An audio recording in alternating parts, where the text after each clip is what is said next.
So far, I've actually had a really good experience reading the Avatar comics. The promise was pretty good. The search was... okay. But Azula's redemption arc is still underway. And to be quite frank, I'm pretty excited to see how this plays out. So let's take a look at the cover.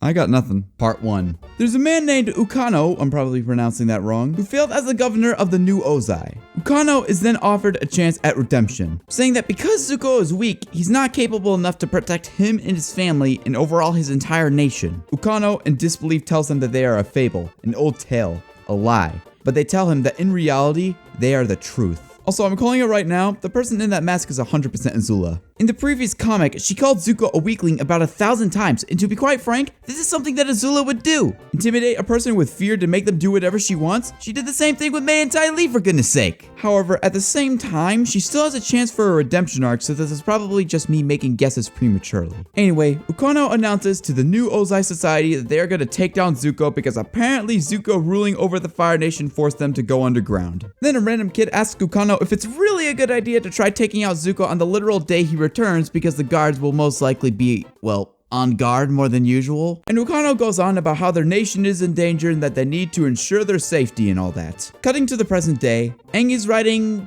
dolphin butterflies. And Sokka gets licked by Appa. Ursa is nervous about returning to the Fire Nation Palace considering her history there. Then she orders her daughter to come back because she doesn't want to lose her to a dolphin butterfly. Cutting to a random place in the Fire Nation, Ty Lee visits some random women who are related to Ukano. Apparently, Ukano is so obsessed with the New Ozai Society that he literally just left his own family behind. Then Mai shows up and of course Ty Lee just can't help herself. Ty Lee and Mai go to hang out for a while her mother exclaims that Mai isn't down, she's just Mai. Then Ty Lee tells Mai that Zuko left town with Azula. And Mai says what literally all of us are thinking, especially considering the fact that Zuko's persistency didn't even pay off. Then Mai talks about a random guy she saw and how she punched him in the face. Then Mai talks about how Ukano's family basically left him because he was so devoted to his Ozai Society. And Ty Lee, while having a smile on her face, apologizes. And Mai talks about how she could possibly use Kilo, can I just call him Loki? To protect Zuko. And she brought Ty Lee with her so she could try getting a read on him. So it turns out that Mai is basically dating this guy just to protect Zuko. Jeez, this poor guy. Cutting back to the gang, Team Avatar leaves Zuko in order to let him bond with his mother. Then we cut back to Loki telling Mai and Ty Lee about the big plan for the New Ozai Society and how everyone would absolutely murder him if they found out that he told the freaking Kyoshi warriors. I got a question though. How does this man manage to be more naive than Bolin? Doesn't he know that the Kyoshi warriors literally work for Zuko and can literally just spill this information to him at any time? I know he's in love with Mai, but to what point is this man's love for Mai not going to cloud his brain function? And it pains me to say this, but the way Mai is acting towards this guy reminds me way too much of that painstaking love triangle episode from The Legend of Korra. The problem I have with Mai acting like this is the fact that she's simping for Zuko by simping for another guy that she doesn't actually like when she never actually simped that much for Zuko in the original series. Saying I don't love you as opposed to telling a person you believed in them when you don't actually convinces me that Aang loves... Saying I don't hate you as opposed to telling a person you believe in them when you don't actually like them convinces me that Mai loves Zuko but rarely actually expressed it for seemingly no reason. And even Ty Lee sums this up perfectly. Like, what? Ty Lee is rightfully angry at Mai for leading on some guy just because she wants to protect her ex-boyfriend. God, that sounds so wrong. Anyway, cutting back to Zuko, the reason Ursa was crying earlier was because her daughter didn't recognize her, considering the fact that she changed her face back to normal. Actually, they proved me wrong yet again a page later because Ursa's actually concerned about Azula. Then a messenger hawk arrives. Zuko gets a message from the Kyoshi warriors, and from the looks of it, it's nothing that he can't handle. Zuko changes course to meet up with some old friends who are operating the subway that Sokka designed. Turns out the person in the subway was Iroh, and he apologizes to Ursa about his family. And Suki talks about how she prepared Zuko's plan down to every last detail, whatever that means. So their plan is to send a decoy ship while they take a different route. And Iroh volunteered to be the decoy Fire Lord and talks about how he practices angsty hand waving all morning. I've said this twice, but I'll say it again. Give this man his own comic! And for some reason, Ursa's daughter is insistent on not holding hands with her mother, considering the fact that her face is different. So Iroh arrives in the Fire Nation and proceeds to wave his hand ever so angstingly, while Zuko arrives on the detour. Then Mai realizes that Loki's father attacking in broad daylight on a heavily guarded road is probably one of the stupid ideas known to man, and she realizes that Loki lied to her. Then she is proved wrong a page later because the New Ozai Society actually showed up and Loki is actually a good Aura boy. And then this idiotic guard repeats the same mistakes Sokka made in Avatar. So then one of the Ozai Society members is about to take out a guard when suddenly Ty Lee comes in for the clutch. Then Iroh comes out ready for action, only to realize that everyone had already taken out the society members. Then they realize once again that Loki must have actually lied to them because they had only sent 6 dudes after them when their father went on about sending an entire army after Zuko. So the Ozai Society attacks. The society asks for Zuko to step down from the throne, only for Zuko to remark with a point that actually sounds like something he would say and goes on the offensive. So Zuko along with the Kyoshi warriors start attacking the society. And I have not mentioned this before, but whoever's writing these fighting panels needs a raise. But then Zuko and Suki get captured. Then Loki has another emotional enigma and tears Zuko out of his rope so he can protect his family. Loki even mentions to Zuko how he has a connection to him through a mutual friend, May. May begins to berate Loki for feeding her bad information, but Zuko assures May that Loki was actually fooled because the Ozai Society saw it coming. Then May recognizes a voice from one of the society members and goes after him. Then one of the society members throws a spear right in the carriage Zuko's family was in. Luckily, none of them got hit, but Zuko's now backed into a corner. Meanwhile, May is fighting more society members who are being told to go easy on her because it's the boss's orders. Then May reveals to Loki that she never actually liked him and only played him as a patsy. But Loki is still simping for May despite it literally being no Sim September and the fact that they're in the middle of battle. Like seriously, why are you having this conversation right now? And then he gets knocked off one of the ledges because that's exactly what happens when you try doing small talk while doing fighting things. And May's father asks her to listen to him. Cutting back to Zuko, the new Ozai Society throws their combined flame at Zuko. Then Zuko emerges from the flames in one of the most savage ways possible and tells him to surrender or face his wrath. Meanwhile, May's father tries to convince her ever so wholeheartedly that he made the Ozai Society for the Fire Nation and that Zuko being on the throne as an apparent weakling when we literally just saw that last panel was ruining the Fire Nation. Then he says that Zuko has no problem strong-arming his own people and apparently the rest of the world is the problem. Did this man just forget that the Fire Nation was solely responsible for an 100-year war and the genocide of a whole nation? Pretty sure it's the Fire Nation that needs to be set straight, dude. Then he tells May that Zuko pushed her away when actual reality May was the one to break up with Zuko. Then he says that if May believes that everything he's saying is a lie, she should arrest him. And Suki's eyes turn green. So Ki calls Zuko Zuzu, and Zuko asks Iroh to attend the Yu Dao ceremony instead of him because Zuko wants to stay with his family. Iroh even mentions that he was about to mention the same thing and that Zuko is growing in wisdom. Then Ursa, who is currently traveling the hallway, is constantly telling herself that Ozai is no longer there and that she and her whole family are completely safe,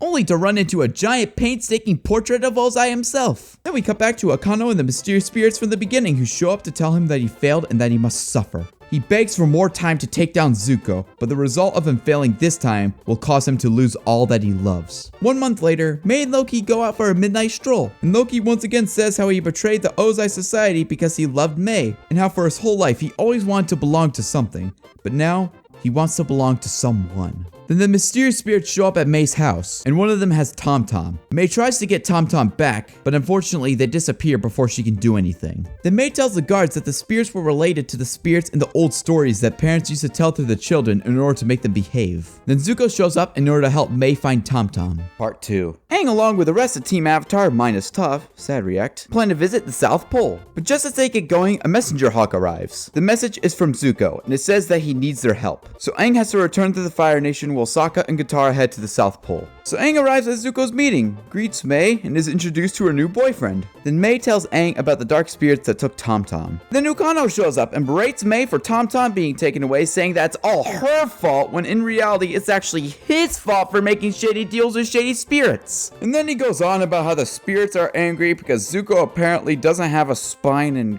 good lord, the amount of boomer lounging around drinking beer, doing nothing productive with your life but berating other people energy is off the charts. What annoys me the most about this is the fact that no matter what Aang says, the people of the Fire Nation won't accept Zuko's decisions because it is through Aang. The problem with that bushwhack logic though is the fact that Aang is literally the bridge between the two worlds. And the worst part is that because Zuko's so connected with his nation, he actually believes it. Luckily, Zuko accepts the advice from Aang, and this stupid boomer keeps shouting that he's unworthy and constantly calls Zuko an imposter. Zuko recognizes Ukano's voice as one of the Ozai Society members, and he asks May if her father had anything to do with it, only for her to respond that she didn't know. Oh, and apparently May lied about her father being a part of the secret Ozai Society so that he could take care of Tom Tom. What? And then, of course, this freaking idiot goes on more and more about how Zuko is weak and doesn't deserve the throne. And my God, I never thought it would be possible to find a person more annoying than Zaire. And the irony of the fact that he's insulting Zuko like this is the fact that the dark spirits are all his fault. His son getting abducted, he could care less about. His family had to leave him because of his stupid society. Meanwhile, Team Avatar arrive at the Fire Sages, and they talk about how Zuko thought it was a romantic place to eat some McDonald's. So they meet up with one of the Fire Sages who desperately wants to show Zuko one of his meditation classes, but they tell him that they're in an Old Town rush, so they have to get to the Fire Sages and he farts his pants. Meanwhile, we cut to the guard that Ukano tried lecturing about Zuko not having a spine. And later that night, the dark spirits arrive at the guard's house. And let me just say something real quick as a sort of little theory of mine. Ukano is working with the dark spirits to abduct people's children in order to convince them to be a part of the secret Ozai society, all the while blaming it on Zuko. Think about it. The same guard that had his child abducted was the same guard that he decided to lecture. And he's probably just abducting all these people's children just so Zuko looks bad. But the question is, well, why? Why do you have to go out of your way to abduct children to make Zuko look bad? Anyway, Team Avatar arrive in the underground place where all the past Fire Lords were buried. Zuko talks about how when the 100-Year War started, Sozin actually closed off access to the rest of the Fire Nation's history, but didn't destroy it in case he needed it himself. So Aang and Zuko attempt to open it up with firebending. Meanwhile, Ty Lee tells Suki that more dark spirits are popping up around the city and how she worries about what happened to Tom Tom may happen to somebody else. And Ursa, who overhears this, rushes to Ki'i's room to make sure that she's safe. Thankfully, she is. Cutting back to Zuko and Aang, they fail to get the doors open. So Loki tries to open them by manipulating something in the dragon's noses. Then Loki calls May babe, much to Aang's cringe, only for Zuko to call him out hard. Then Loki, with the help of May, manages to open the doors. Meanwhile, the guard who got his kid abducted goes to Akano to apologize to him for ever doubting his beer-headed boomer logic, and they decide to take matters into their own hands. Meanwhile, Team Avatar manages to find the history of the past Fire Lords and even the Dark Spirits. And Zuko and May have a brief moment together. So they learn about the warlords who were cruel and ruthless to each other. The leader of them all was a guy named Taz. 1 year later, there was a village who refused to follow Taz's orders, and as a result, he sent his men to kidnap all the children in the village who were never seen again. Shortly after, the mothers who had fallen victim to the children being kidnapped had died, and the dark spirits began to haunt Taz and his men, and even went as far as to take his children. Taz's men ended up abandoning him out of fear. After the story, smoke begins to emerge from the drawing on the wall. Aang curiously follows the smoke, with everyone else telling Zuko what interesting friends he has acquired. Meanwhile, the guard that was lectured is forcing citizens into a curfew without any authority from Zuko. They made a new society called Safe Nation, which is most likely just going to turn into the new Ozai society because they threaten to arrest anyone if they do not get home while claiming it's for their own good. Here's the problem with the whole curfew rule though. It doesn't freaking do anything! The only thing the curfew does is make people return home at a certain time. Most of the children that were abducted so far were done so while their parents were home. You think the dark spirits are just gonna give up and go home while their parents are at their house sleeping earlier than usual? Of course not! And even a page later, one of the children gets kidnapped by the dark spirits. Cutting back to Aang, he continues to follow the smoke until it goes into a small statue of a dragon. Turns out to be another dragon lock, so Loki gets it open. So Aang heads in with Loki while Zuko and May stay behind. Then Zuko and May start having an actual conversation. Zuko talks about how Loki seems nice and how much he has missed her. Then May just turns that into one of the stupid things that Zuko said, because Zuko broke May's heart. So let me get this straight. The first time Zuko broke your heart was for the good of your entire nation. The second time Zuko broke your heart was because he forgot to talk to you about his problems, which were already piling up on him. And you were the one to break up with him in that scenario. But he was the one to break your heart. I don't know about you, May, but what it sounds like to me is that you're playing the victim. Zuko, like literally everyone else, has a life. He can't devote his entire existence to you 24/7, just like you can't devote your entire existence to him 24/7. He has an entire nation to rule over, for goodness sake. Now, could Zuko do better? Of course he can. But considering the fact that he has to deal with the stresses of being assassinated and many of his own people rebelling against him, I think it's safe to say that Zuko didn't break your heart on purpose, May. Anyway, Aang goes into the chamber and meets one of the original Kamukha-Kage. And the dark spirits reveal to Aang that ever since the first Fire Lord, they have not entered their world. Then Zuko finds out that there's a new rebellion going on. And the people in the rebellion talk about how they formed a Safe Nation society because Zuko refused to help them. And just shut the freak up. Zuko was literally just out on a trip to get rid of the dark spirits while you suckers were out here causing nothing but trouble. Aang even tells Chinese knockoff beer guy that the people that he's fighting were probably not even spirits, and May suspects that he's hiding something. Then Zuko steps in and uses his authority for once and suspends the guard because making a pointless curfew and all this rebelling, all because Zuko wasn't doing his job while he apparently was, is just the biggest dumpster brain move known to man. Then Zuko orders the Safe Nation Society to go home. And for once, the Chinese knockoff beer guy gives in and calls everyone to go home. Then of course this random woman comes in to tell Zuko that the Safe Nation Society is just and that he is a freaking moron. For God's sake! Wasn't Zuko just on a trip to solve this problem like 2 minutes ago? Then of course here's friggin' May talking about how Zuko's doing it all wrong and acting like the Fire Ward when he freaking is! Then she locks up a random picture of Zuko to signify that she does actually still care about him but will still spew nonsense like her father just for the sake of it. Oh my god, these people are hurting my brain. Then Zuko hears Ki-Yi whispering to him and helps her out of bed because her mother's cold hands are suffocating her. And Zuko takes her to another room. Meanwhile, we see where all the kidnapped children are being held captive, in a chamber that's being hosted by Okano. I freaking knew it! I knew this absolute swine was working with the dark spirits to make another society in order to drive out his Facebook post logic. I freaking knew it! Then we cut back to Zuko, and Suki decides to give him a good old talking to. He talks about a picnic he went on with May and Tom Tom. And he talks about how Tom Tom always manages to be so happy despite having been through so much. And he wonders if he will be the same kid after this recent incident. But suddenly, Zuko notices smoke coming from Ki-Yi's room and goes after the dark spirits. Ty Lee tries to chi block the dark spirits with little to no success. Suki tries to grab one of them, only for them to pass Ki-Yi onto another spirit. Then they blow a bunch more smoke their way. Aang clears it out and spots one of them. They manage to corner the dark spirit, and Zuko is demanding to know where everyone is, only for the dark spirit to start charging its lightning and shoot it at Zuko. The dark spirit is Azula. So I guess this means she didn't try to turn over a new leaf. Frick me, dude. Part 3. Azula shoots more lightning at Zuko, and as he attempts to redirect it, she shoots another lightning line and manages to shock Zuko. But despite this, Zuko manages to tank it. Seriously, what changed between the final Agni Kai and now that made Zuko able to just tank lightning shots? I'm genuinely curious. Then Zuko says how Azula has gotten strong again, and Suki tries to restrain her, but ends up getting knocked out almost instantly. Even Ty Lee, who is usually very agile, just gets slapped. And the dark spirits manage to get away with Ki-Yi. Then May confesses to Zuko that she lied to him about her father being a part of the secret Ozai Society. And her reasoning was because she hated the idea of betraying him. Then Zuko sends a bunch of soldiers after Okano in order to figure out everything they need to know about the dark spirits. Aang disagrees with his course of action and even offers to talk to Okano himself, but Zuko says that everything they have tried up to this point hasn't worked, so they're gonna try something else. And let me just say, this is a very smart move on Zuko's part. But I also guarantee that in some way or another, it's gonna cost him, because there's not been many occasions that somebody has went against Aang's will and has been right because he's the main character. I'm calling this right now, so if it ends up blowing in the face, then I'll look dumb. And I really hope that I look dumb. Then Aang complains about how Zuko making a different decision from his is not just. And Suki agrees with him, so they go to investigate Ki-Yi's room for evidence. Meanwhile, Ki-Yi is brought to the children's kidnapping hideout. And Ki-Yi says how she feels sorry for the dark spirits because Zuko is gonna kick their butts. Anyway, it turns out that Azula broke out a bunch of random people from horrible institutions, and she and them teamed up in order to form the Dark Spirit Legend. And Azula tells Ukano to make another protest like the one he had last night, but this time she wants him to turn it into a riot because why the heck not?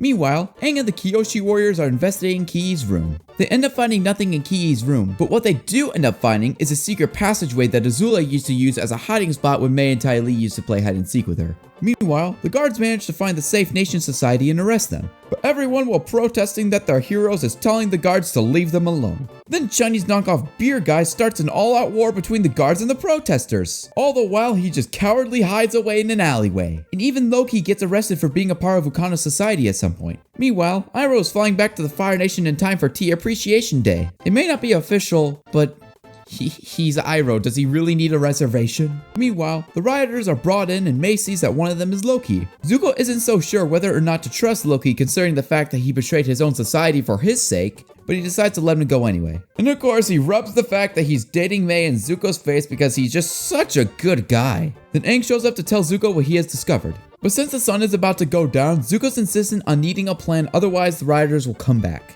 And Aang, of course, thinks this plan is absolutely stupid, so he shoots an airball at Zuko. Then Aang takes him on a little joyride in order to show him what they found. Aang shows Zuko the secret tunnel, so the Kyoshi warriors stay on guard while they go in. Meanwhile, Ukano tells Azula that he did exactly what she asked, and Azula agrees to let the children go. But then she goes back on her word 2 seconds later because the children could just rat them out. So I guess the definition of signing a contract didn't come to Akano's mind when he decided to make a deal with Azula. Meanwhile, Aang and Zuko think they managed to find where Azula may be hiding, but instead, they just find a graveyard with a bunch of dark spirits. Then we cut back to Akano, who regrets working with Azula since the child is now in the hands of an absolute lunatic. Maybe you should have thought of that earlier before you decided to oppose the Fire Lord with your boomer logic. Then Ki bends a hole through the door.